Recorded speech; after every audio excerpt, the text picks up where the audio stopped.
On the operations side, you outsource tenant management to avoid getting personally attached. What are the key metrics or reports you need from your third-party managers to know the asset is being run properly? And how Yeah. often do those reports fail to give you the clarity you need? Yeah. Let's take even a step farther back before we even talk about reports. How do you know the manager you're using is the right one? Right. Right.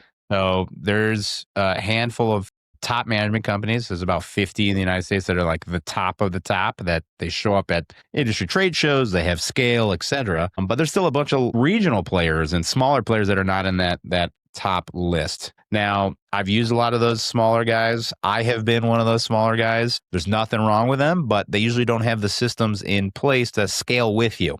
And then the problem becomes, do they instill confidence into your investors or into your lenders? Let's say a bank has never heard, self-storage is already a very niche industry. So to hear of a self-storage management company and know they're a good manager is very rare. It's usually the publicly traded guys. When you say, hey, I have a deal, Public Storage is going to manage it, or Extra Space, or CubeSmart, or U-Haul is going to manage it, they're like, hey, I know that name. I've heard that name. I see that name on the highway.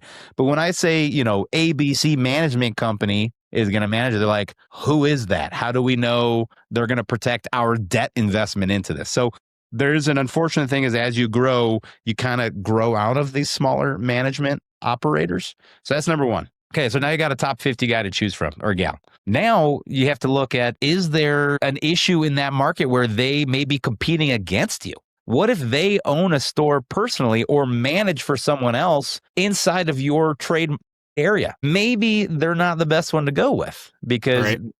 how do you know where the leads are going? How do you know what usually the marketing spend goes into a bucket, then it gets distributed out across all the deals they have in a certain area. They share general managers in the area, et cetera, maybe even regional managers.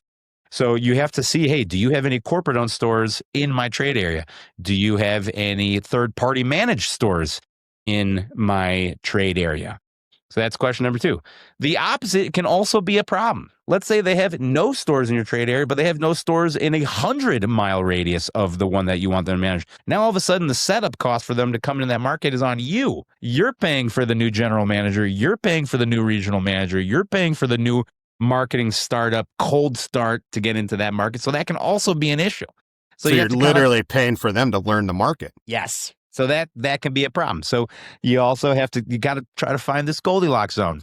They don't have anyone in your immediate, 5 to 15 minute drive time or 3 to 5 mile radius from your site, but maybe they have a store that's 20 miles away or 25 miles away, where they already have the infrastructure, they have the personnel, they have the marketing, they have the information that they need for that market to be successful. So then once you get to that point, then you have to negotiate contracts, because it's not the same across the board. Someone may ask for 6% of gross. Somebody may ask for 4% of gross. Maybe the 4% of gross is 4% of gross plus all of these monthly net charges that don't matter how much money I'm making you. And maybe the 6% of gross is that's it. And everything is inside that 6.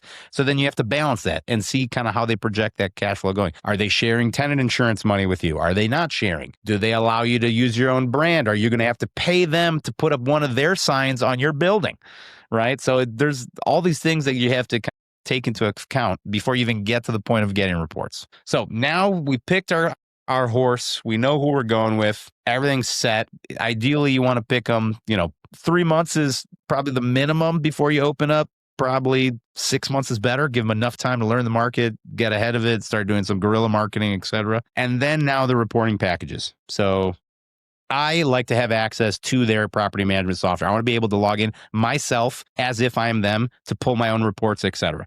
That being said, that doesn't mean that they don't have to send me reports. I still want to see reports on a monthly basis. I want to see budget to actuals. I want to see the management report of the facility itself. So not the financial piece, but the actual how many units are rented, who moved in, who moved out, how long were they a tenant, why did they move out? All of these types of things, usually on a monthly basis.